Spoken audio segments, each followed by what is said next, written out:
कि पौधे में जो ओव्यूल होता है या जो अंडाणु होता है, जहाँ पे अंडाणु का बनता है, यहाँ से एक पदार्थ या जो रासायनिक पदार्थ यहाँ पे सिक्रेशन होता है। और पोलेन ग्रेन जो होता है जिसको कि हम पराग बोलते हैं, यह क्या करता है, उसके तरफ यह मूव करता है। तो हम यहाँ पे ये समझ जाते हैं कि पौधों में रासायनिक अनुवर्तन की भी क्रिया होती है, अर्थात उस रासायनिक पदार्थ के तरफ उसकी अनुक्रिया हो रही है। पोलेन ग्रेन जो होता है वह उस ओव्यूल की तरफ यह झुक जाता है या उधर की ओर मुड़ता है, जिसको कि हम रासायनिक अनुवर्तन कहते हैं। इसी प्रकार जो जलानुवर्तन या जिसको हम हाइड्रोट्रोपिज्म कहते हैं, इसमें क्या होता है, यदि इसके लिए अभी एक सिंपल सा एक्सपेरिमेंट है, ये मिटा दे, ये दोनों हो चुके हैं। तो उसमें क्या होता है, जो जलानुवर्तन होता है, इसमें सिंपल सा मान लो कि हमने यहाँ पे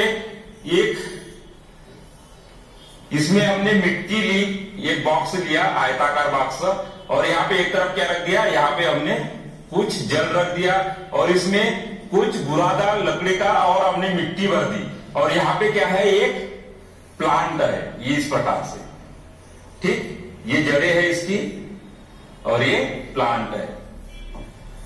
तो ये पादप क्या करेगा, यहाँ पे हमने क्या भर दिया, ये है पानी।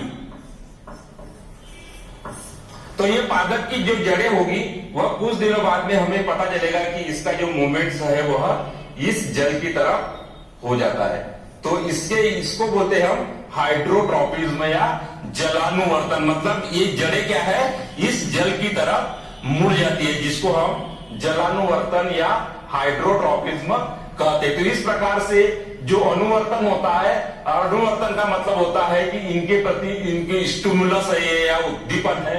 प्रकाश एक उद्दीपन का काम करता है, गुरुत्वानुवर्तन एक उद्दीपन है, रासायनिक अनुवर्तन है, और जलानुवर्तन यह एक उद्दीपन है जिसके प्रति पौधा जो है यह रिस्पॉन्स दिखाता है। अब हम कुछ हार्मोन्स की बात करेंगे पौधों में, और कौन से हार्मोन्स होते हैं जो इनमें कंट्रोल एंड कोऑर्डिनेशन का काम करते हैं। अब हम पौधों में हार्मोन्स की चर्चा कर लेते हैं कि पादप हार्मोन्स है, जिसको हम प्लांट हार्मोन्स कहते हैं। तो ये इसको हम हार्मोनल कोऑर्डिनेशन ही प्लांट्स भी कहते हैं कि किस प्रकार से पौधे में हार्मोनल कोऑर्डिनेशन होता है। तो इसमें जो पहले हार्मोन से हम बात कर रहे हैं, इसको हम ऑक्सिन कहते हैं। यह ऑक्सिन जो होता है पादप का जो सबसे ऊपरी या जिसको हम शीर्षस्थ भाग कहते हैं, जिसको कि हम टिप बोलते हैं, जो कि स्टेम के सबसे ऊपरी भाग को, वहां पे यह पाया जाने वाला कार्बनिक पदार्थ है। और यह जो ऑक्सिन होता है यह कोशिका विभाजन को प्रेरित करता है, मतलब वृद्धि के लिए और तने की वृद्धि के लिए भी यह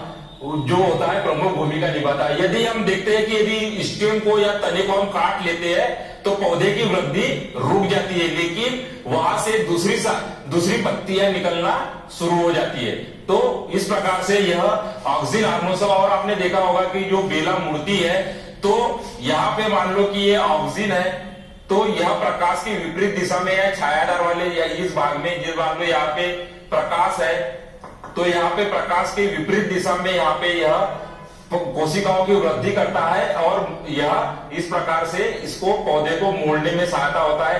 जब लाइट इधर से आ रही हो तो इस प्रकार से यहाँ पे मुड़ेगा पौधा। इस प्रकार से यह ऑक्सिन हार्मोन्स जो है यह वृद्धि से संबंधित हार्मोन्स होता है। तो इस प्रकार हम लिख सकते हैं ये होता है ऑक्सिन हार्मोन्स। अब अगला हार्मोन्स हम जिबरेलिन हार्मोन्स की बात कर लेते हैं। यह पादप हार्मोन्स में बहुत ही महत्वपूर्ण हार्मोन्स होता है, क्योंकि यह कोशिका विभाजन के साथ साथ में जो कोशिका दीर्घन होती है, कोशिका एकदम से बड़ी होती है, उसके लिए यह बहुत ही महत्वपूर्ण भूमिका निभाता है। और यह बहुत ही जटिल कार्बनिक पदार्थ होता है। आपने देखा होगा कि आजकल सब्जी और जो सब्जियों का उत्पादन या फलों का उत्पादन और फूलों के बड़े बड़े रूप आपने देखे होंगे कि सब्जियों के बड़े बड़े आप देखते होंगे, तो उसमें कुछ प्रकार से इनमें जिब्रेलिन नामक जो हार्मोन्स होता है इनका उपयोग करके पौधे को एक रात में बड़ा कर देते हैं या फलों को एक रात में बड़ा कर देते हैं। तो इसका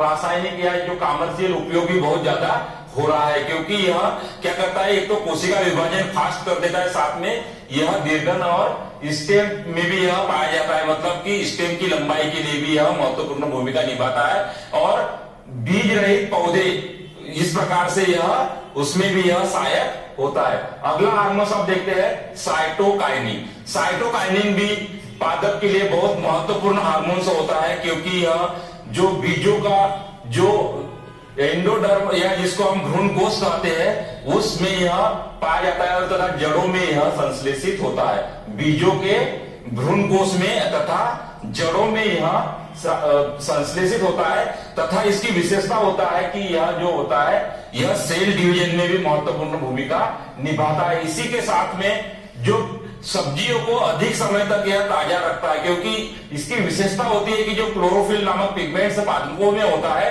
उसको अधिक समय तक यह स्थायी बनाए रखता है, यानी उसको नष्ट नहीं होने देता, जिसके कारण सब्जियां हमें एकदम ताजी और हरी दिखाई देती है। अगला हार्मोन देखते हैं एब्सिसिक एसिड। अगला हार्मोन जो एब्सिसिक एसिड या ABS हार्मोन्स कहते हैं, यह ऑक्सिन और जिब्रेलिन का उल्टा है।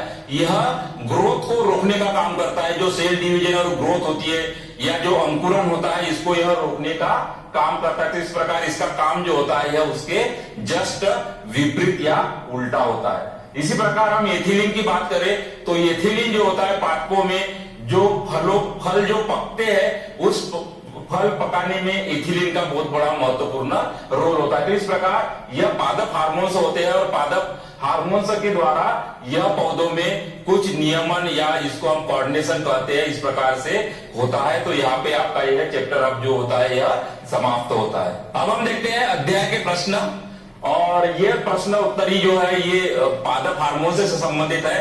इसमें पहला प्रश्न, पादप हार्मोन्स क्या है?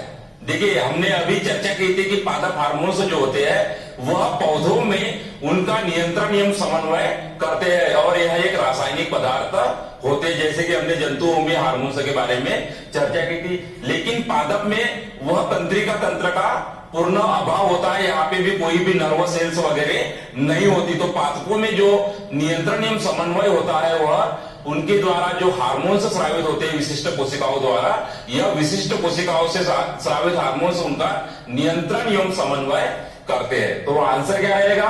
पादप हार्मोन्स विशेष प्रकार के रासायनिक पदार्थ जो पादपों के विशिष्ट भागों या कोशिकाओं द्वारा स्रावित होते हैं और विशेष प्रकार की कोशिकाओं की क्रियाशीलता या कार्यशीलता को प्रभावित करते हैं तथा विविध क्रियाओं का नियंत्रण एवं समन्वय करते हैं, पादप हार्मोन्स कहलाते हैं। क्योंकि नियंत्रण समन्वय जीवों का एक विशिष्ट लक्षण होता है कि उन्हें अपने आप को या जैव प्रक्रम को चलाने के लिए वह उनमें नियंत्रण एवं समन्वय विशिष्ट कार्यों को करने के लिए उनका होना आवश्यक है।